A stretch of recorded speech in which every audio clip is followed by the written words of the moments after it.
Hey, good Friday morning, everybody. It's Chief Meteorologist Brad Panovich. Update on Hurricane Delta and the impacts heading towards the Carolinas in the form of rain. The good news is rain is our primary concern, but poor folks on the Gulf Coast, big time issues here. 11 o'clock advisory just came in, still a Category 3 storm. Notice the winds 115 miles per hour. It's weakening a little bit, but it's running out of time. It's still going to cause devastating storm surge and wind. You can see making landfall tonight somewhere near Lake Charles at a Category 2, and it'll weaken quickly as it moves inland. Sheer dry air going to tear it apart pretty quickly. So that's why we're not worried about wind with this system, but that's going to put us on the east side of the system, which is going to bring in a lot of moisture, and it's just not the system itself. There's a couple other factors we're going to be talking about that will help enhance this rainfall. So here's a close-up view. You can see the eye has disappeared, which is a little bit of good news, but it's just so close to the coast. It's already churning on some big-time surge. So all the coast of Louisiana, storm surge warning,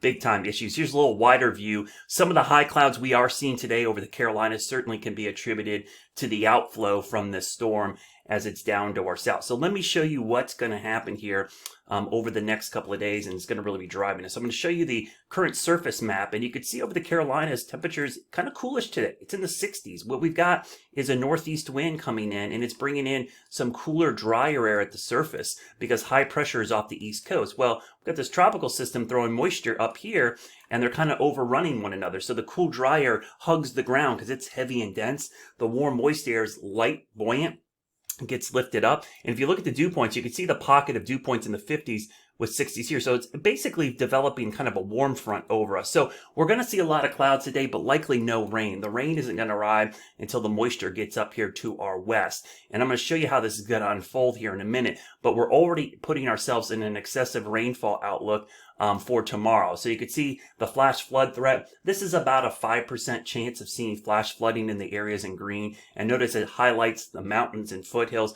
But the bigger concern is probably going to be Sunday.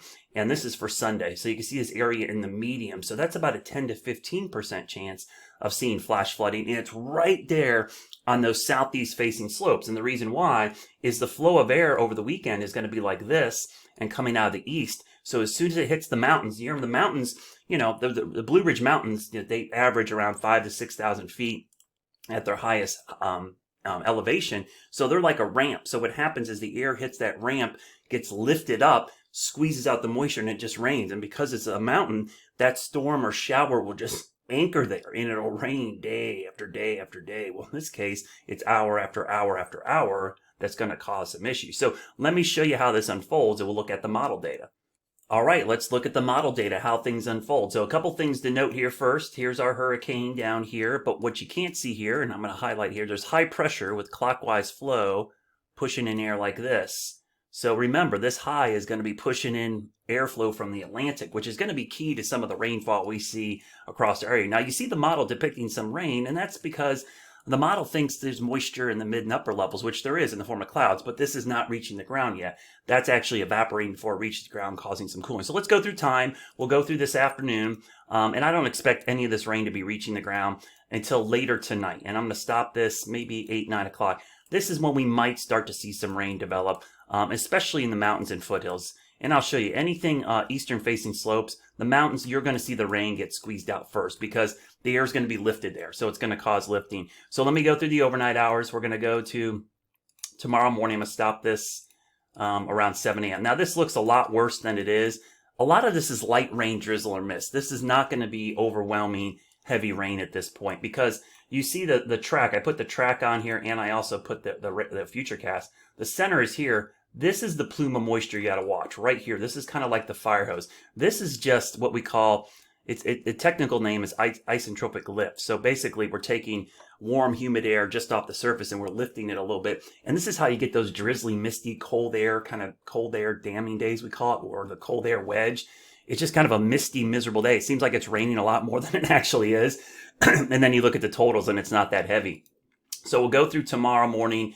Notice how scattered it is, but you're starting to see more yellows develop. So as we go through the day tomorrow, the scattered showers develop pretty quickly. And I'm going to go in close because what I want to show you is notice how east of the mountains, the rain is much more scattered than in the mountains where it's pretty persistent. And you can actually see at times the topography show up here where the heavier rain kind of anchors right there. And that's that area where we had that chance of flash flooding. So we'll go through tomorrow night and then watch what happens on Sunday. And I want you to, I'm going to widen it out just a little bit because you could see the system is now moving into Tennessee. Watch this deeper plume of moisture get in here on Sunday. So we're going into early Sunday. Notice the time up here, 5:50 a.m. Sunday morning. Look at the yellows and oranges showing up. We'll go through Sunday afternoon.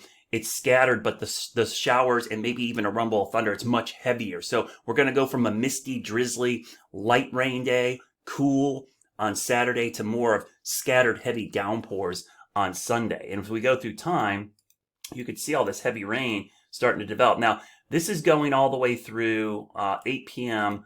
on Sunday. 8 p.m. on Sunday, we're starting to see the hints of what could be some scattered thunderstorms in there. Now, the severe threat is not very high with this, but there is a low-end risk, especially anywhere we can get this warm, humid air coming in from the south to interact with these showers and storms. So there's likely going to be this boundary in there, maybe a warm front of some kind that's going to be producing maybe some possibly severe weather. And for that reason, there is a low-end risk for severe storms on Sunday afternoon. In fact, let me pop up the convective outlook here real quickly, if I can grab it.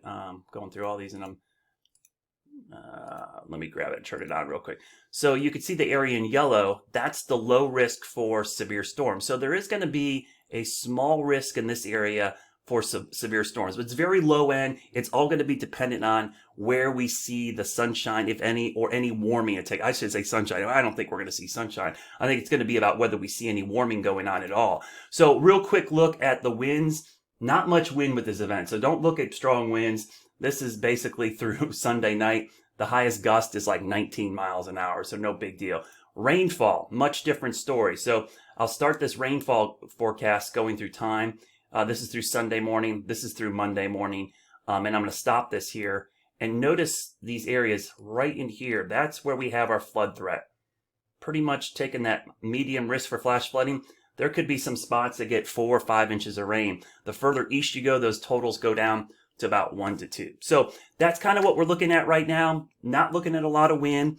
Severe threat is low, but not zero.